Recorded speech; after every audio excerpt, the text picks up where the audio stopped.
Assalamualaikum warahmatullahi wabarakatuh.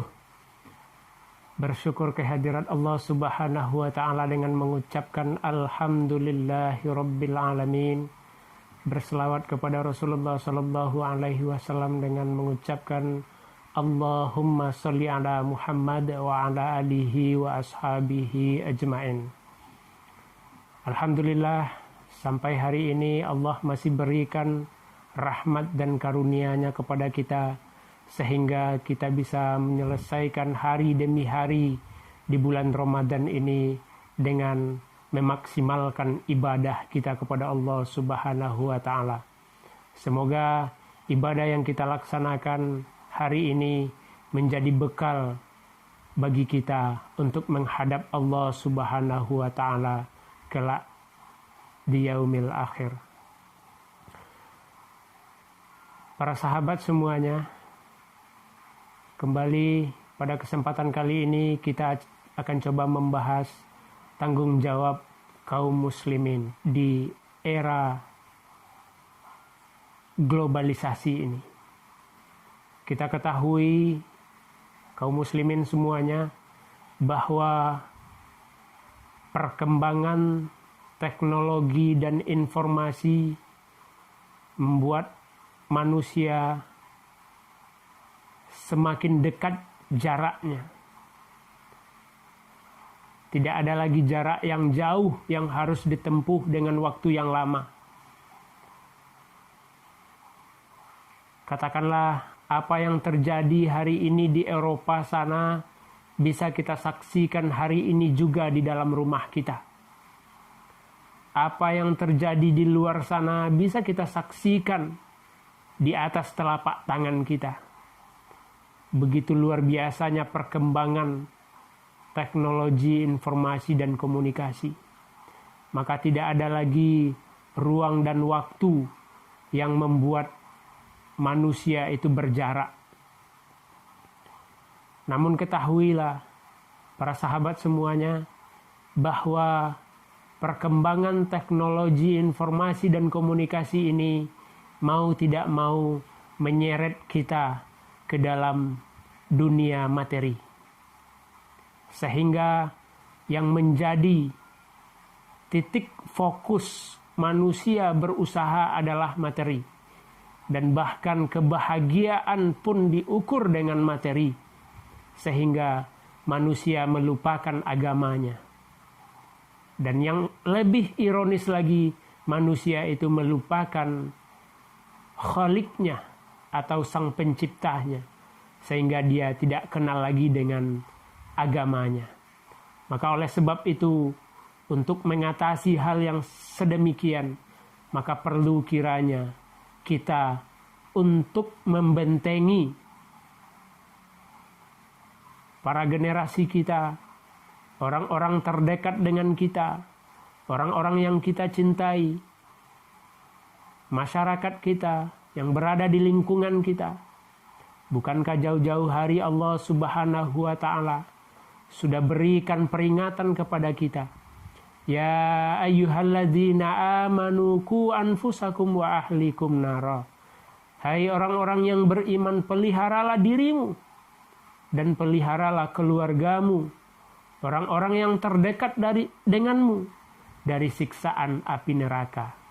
Maka para sahabat, kaum muslimin semuanya, maka ada beberapa tanggung jawab yang mesti kita lakukan sebagai kaum muslimin agar kita, generasi kita, orang-orang yang terdekat dengan kita tidak terseret ke dalam arus perkembangan teknologi, informasi dan komunikasi ini sehingga mereka lupa kepada agama mereka. Yang pertama yaitu islamisasi diri dan keluarga. Ini penting. Jangan katakan bahwa islamisasi itu berhenti dengan berhentinya penyebaran agama karena kita sudah beragama. Tidak. Ternyata islamisasi diri itu penting. Dalam artian sejauh mana kita telah menerapkan ajaran-ajaran Islam itu dalam diri kita. Selama ini kita bangga sebagai kaum muslimin, bangga sebagai orang Islam, bangga beragamakan Islam. Tetapi pernahkah kita bertanya kepada diri kita, apa ajaran Islam yang sudah kita lakukan? Apa amalan-amalan Islam yang sudah menjadi ciri khas kita sendiri? Kadang-kadang kita dengan taat melaksanakan sholat 5 waktu sehari semalam, itu kita sudah cukup.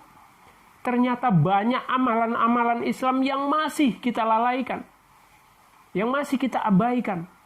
Oleh sebab itu, islamisasi diri ini penting. Dengan harapan apapun ajaran-ajaran Islam tidak pernah luput dari pengamalan kita. Dalam artian Allah Subhanahu wa Ta'ala dalam Al-Qur'annya perintahkan kepada kita untuk sholat, kita laksanakan sholat. Allah perintahkan kepada kita untuk membayar zakat, kita bayarkan zakat. Allah perintahkan kepada kita puasa Ramadan, kita laksanakan puasa Ramadan. Allah perintahkan kepada kita untuk haji dan umroh, kita laksanakan. Allah perintahkan kepada kita untuk beramal soleh, kita laksanakan. Allah larang kita untuk berbuat kemaksiatan. Allah larang kita untuk berbuat kemungkaran, kita tinggalkan. Itu adalah salah satu bentuk islamisasi diri, penanaman nilai-nilai Islam dan ajaran Islam ke dalam diri kita. Dan itu juga yang harus kita wariskan kepada generasi-generasi yang berada di sekitar kita. Katakanlah mereka anak-anak kita, keponakan kita, orang-orang yang terdekat dengan kita, saudara-saudara kita, lingkungan kita, masyarakat kita. Maka oleh sebab itu, penting kiranya menanamkan nilai-nilai keislaman kepada orang-orang yang terdekat dengan kita. Implementasi dari ku anfusakum wa ahlikum nara. Bukankah Allah Subhanahu wa Ta'ala juga jelaskan dalam ayat lain? Ya ayyuhalladzina amanu taqullaha haqqa tuqatih wa la tamutunna illa wa antum muslimun. Wahai orang-orang yang beriman, bertakwalah kamu kepada Allah dengan takwa yang sesungguh-sungguhnya. Dan janganlah kamu meninggalkan dunia ini, melainkan kamu dalam keadaan Islam. Artinya, kita dituntut untuk menjadi orang Islam terlebih dahulu dalam artian Islam yang kafah. Islam cara berpikir kita, Islam cara berbuat kita, Islam cara bertindak dan bertingkah laku kita. Maka oleh sebab itu, menjadikan islamisasi diri dan orang-orang yang terdekat dengan kita menjadi penting bagi tanggung jawab kita. Berikutnya, para sahabat semuanya, yang menjadi tanggung jawab kita semua adalah melaksanakan amar ma'ruf nahi mungkar. Memerintahkan orang, mengajak orang untuk berbuat kebaikan, dan melarang orang berbuat kemungkaran. Ketahuilah, para sahabat semuanya, mengajak orang kepada kebaikan, mencegah orang kepada kemungkaran, yang selama ini pikiran kita, pekerjaan ini dilakukan oleh para ulama, oleh para da'i, oleh para ustadz, mubaligh, dan sejenisnya. Padahal yakinlah bahwa perintah mengajak orang untuk berbuat kebaikan, mencegah orang untuk berbuat kemungkaran, itu adalah fardu ain hukumnya bagi setiap orang. Sesuai dengan kapasitas yang dimilikinya masing-masing. Bukankah Allah Subhanahu wa Ta'ala nyatakan dalam Al-Quran, wal takum minkum ummatun yad'una ilal khair wa ya'muruna bil ma'ruf wa yanhauna 'anil munkar wa ulaika humul muflihun. Dan hendaklah ada di antara kamu segolongan umat yang mengajak kepada kebaikan, memerintahkan orang untuk berbuat baik, mencegah orang untuk berbuat mungkar.